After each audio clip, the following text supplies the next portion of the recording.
Hace unos años, cuando uno visitaba el santuario de Lourdes, en el Pirineo francés, y llegaba a la gruta donde se apareció la Virgen, en la gruta de Massabielle, era muy llamativo ver que había muletas colgando, había como una especie de cables ahí en la parte más alta de la gruta y había varias muletas colgando, ¿no?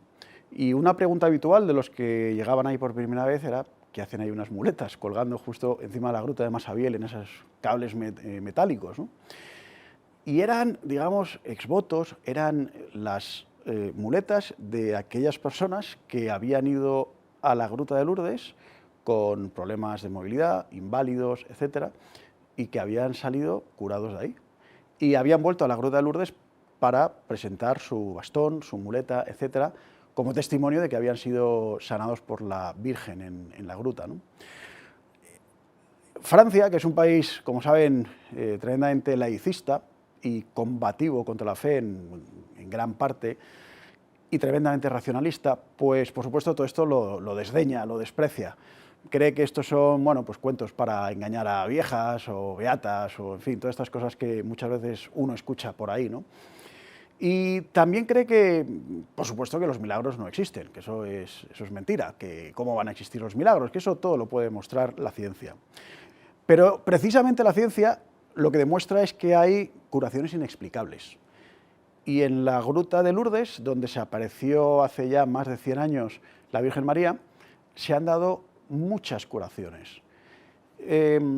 Contabilizadas más de 7.000 y realmente reconocidas por la Iglesia como reales apenas 70 y pocas, es decir, el 1%.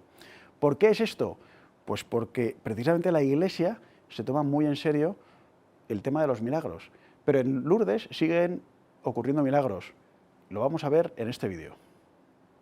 Por el santuario de Lourdes pasan cada año 2,5 millones de personas, de las cuales 800.000 lo hacen en viajes organizados registrados en las oficinas del santuario.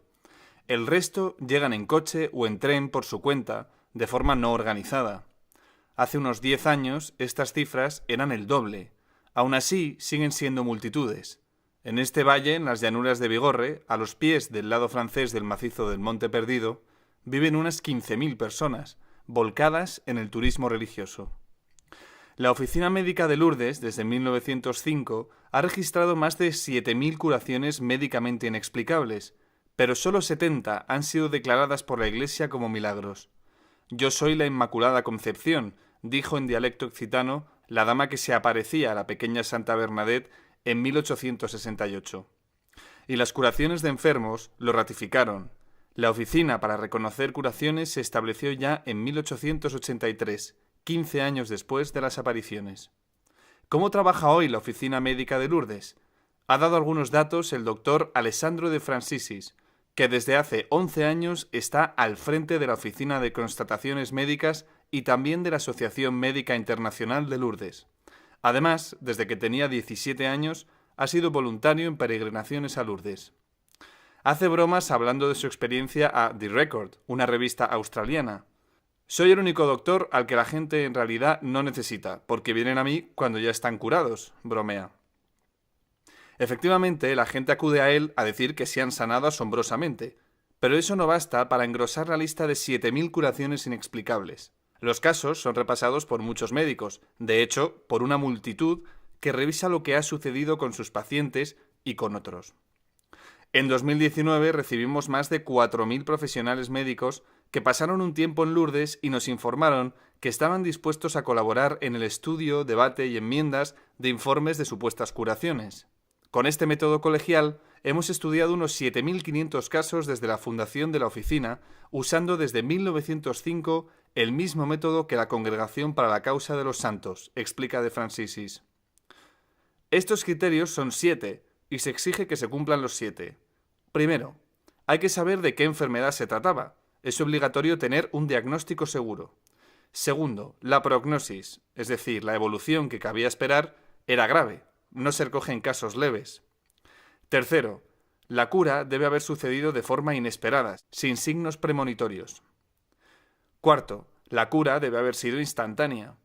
Quinto, la cura debe haber sido completa. Sexto, la cura ha sido duradera. Pasados los años, la enfermedad sigue sin detectarse. Por eso hay que esperar. Séptimo, finalmente se plantea, si tenemos todo lo anterior, ¿hay alguna posible explicación médica para la curación?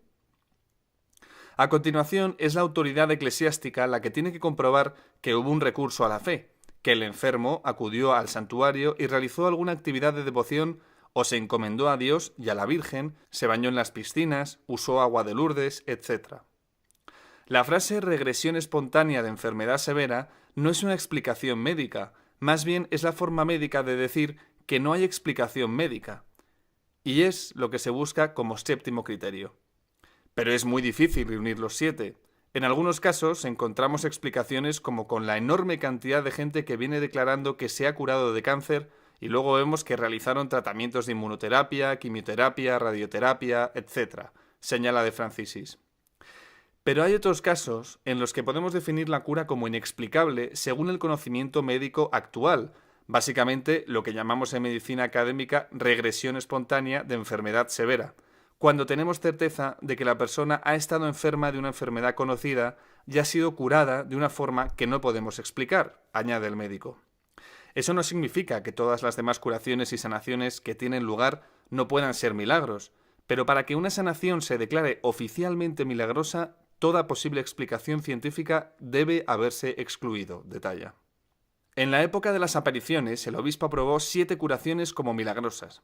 Actualmente, la oficina reconoce un total de 70. La última fue anunciada en febrero de 2018. Creo que lo más espectacular aquí es encontrar a seres humanos de distintas culturas y continentes, con otros idiomas, y descubrir la riqueza de Nuestra Señora de Lourdes, y que sus vidas, independientemente de la cura, han cambiado. Porque es aquí, en Lourdes, donde han descubierto el amor maternal de María, la Madre de Jesús, señala el médico.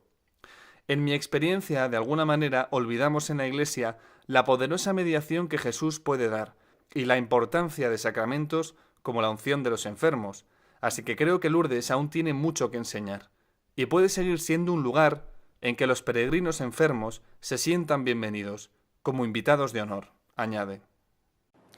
Como les decía al inicio del programa, la Iglesia se toma muy en serio todo el tema de los milagros, no porque simplemente llegue una persona diciendo me he curado milagrosamente de mi cáncer o de mi invalidez o de mi ceguera, ya automáticamente se le da credibilidad y ya se anuncia como un milagro. No, al contrario, la Iglesia es precisamente muy cuidadosa con el tema de las sanaciones porque, aun sabiendo que, por supuesto, nuestro Señor puede hacer los milagros que le dé la gana y cuando quiera y cuando estime oportuno, pero también sabe que no todas las curaciones son atribuibles, por supuesto, a un hecho sobrenatural. Por eso es tan interesante este testimonio del doctor Alessandro de Francisis, donde nos explica cómo se maneja la situación en Lourdes y cómo hay médicos y científicos que, cuando son honestos intelectualmente, se dan cuenta de que efectivamente ha habido por lo menos 70 y pico casos de personas que se han curado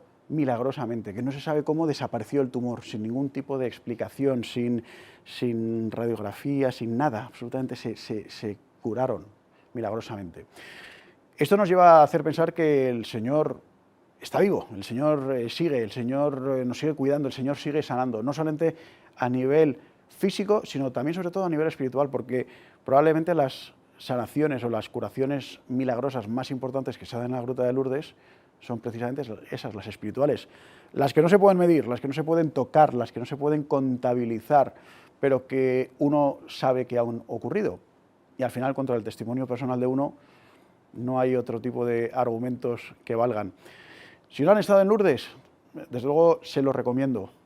Ahora que está ya pasando todo este tema de las pandemias, etcétera, es una buena ocasión para volver a Lourdes.